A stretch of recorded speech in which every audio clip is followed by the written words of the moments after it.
Whenever we finish a project, we do a lot of soul searching. A lot of reference got kicked around. The Seven Samurai, the Magnificent Seven. We talked very early on about showing off a more human approach to Spartans. We definitely focused on trying to go back to sort of the core of what made Halo CE, the Combat Evolved, the sort of phenomenon that it is. I remember my first time playing Halo, and I was in that first level, and after winding through these technical corridors, fighting aliens, and then I step out into this world, and it just opens up in front of me, and it's beautiful and alien and huge. That was a sort of seminal moment for me, and I think that's part of what we want to capture in Reach. Something that was core to the game at the beginning was that sense of wonder and exploration. We started with a series of events. We basically set out like, okay, from this date on Reach to this date, we built a military campaign. We all had a desire to really flesh out the backstory of what happened prior to Master Chief and Cortana even entering the picture. We knew there were other Spartans, and it just seemed like such a rich area to tell a character-driven story with new characters. We wanted this team to feel like a Delta Force type team that are usually a smaller number. Why are we not seeing explosives residue? This particular team, Noble Team, they've survived by staying together. You're Noble Six, you're a replacement for a Spartan that's died. You're experiencing this story, boots in the mud. We looked at the story of Reach, and it was obviously a more intimate, character-driven story. We really needed the attention to real-world detail, trying to make these characters' faces really feel like believable. We started everything over from scratch, came up with a whole new rig for how we animate faces and also how we approach like texturing them, modeling them, everything, and just put a lot more time. Difference about a couple million polygons. We absolutely want Reach to tell a human story, and that's going to require us to invest significantly into higher fidelity models, much more open environments, larger numbers of AI than ever before in a Halo game.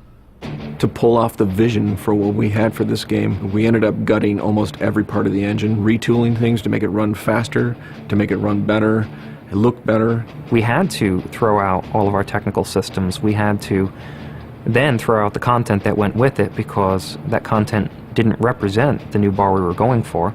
Copy that, on our way. Don't need command to tell me. Been on hers half my life. Let's shoot it. We've got a great team of guys, and they could take motion capture and they could make the poses way more dynamic, way more expressive. Those changes bring out the life, they bring out the style of our characters. We had probably 4 times the amount of polygons to play with this time around, which gave us a lot more freedom and creativity in what we wanted to achieve. When you look at total engineers that are actually putting code that are actually affecting this game, I mean, it's massive, 30 plus guys, it's crazy. When you shoot a rock face, you'll see sparks, rock chips, dust. In Halo 3, we had a maximum of 100 colliding particles. In Halo Reach, we have thousands. We've got much more customizable Spartans than we've ever had in the past. The number of polygons we can draw at one time has skyrocketed. It's changed the way we build things up close as well as out far. This is where Noble Team arrives, and then you're going to work your way down, all the way down these terraces. Big open environments, epic skyboxes. These are things that are quintessential to Halo.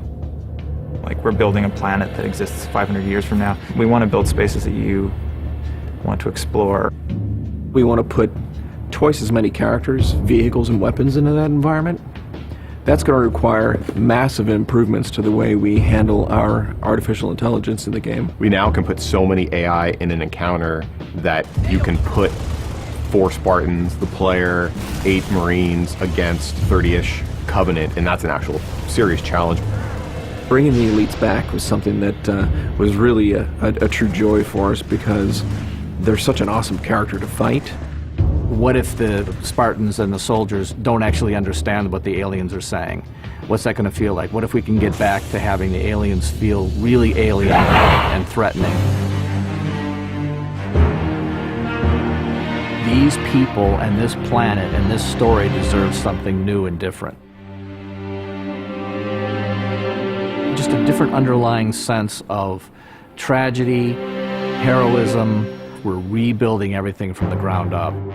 You have to walk this very fine balance. We want to add new things, but we don't want to rough up anybody's baby. I mean, that's the whole thing about the crazy sausage that is Bungie's Halo Reach ODST universe, is that we've sort of developed this gameplay that every person sort of has the different things about it that they like, and I still think that we still struggle to figure out exactly what, like what can we add or remove without pissing off certain people of the population. We looked at the Halo 3 assault rifle, and it really does feel kind of dated. It fit the tech then, but now we have all of these new polygons to play with. We went to a lot of trouble to sort of ground the weapons and the vehicles more in this sort of more real, more gritty world. We refined a lot of the weapons to push them into their particular role, and that role is defined a lot by range and the range of combat that you're going to play. For instance, the DMR, which is this sort of medium to long range suppression marksman rifle. It's going to be a sandbox game. It's not going to be a carefully scripted game where every movement of the AI is controlled by a mission designer. It's much broader than that. It allows the player to deal with encounters in their own specific way. There's definitely going to be offhand grenade throwing. There's definitely going to be vehicles. There's definitely going to be a large number of weapons that are incredibly powerful, incredibly accurate, that allow the player to feel like a badass.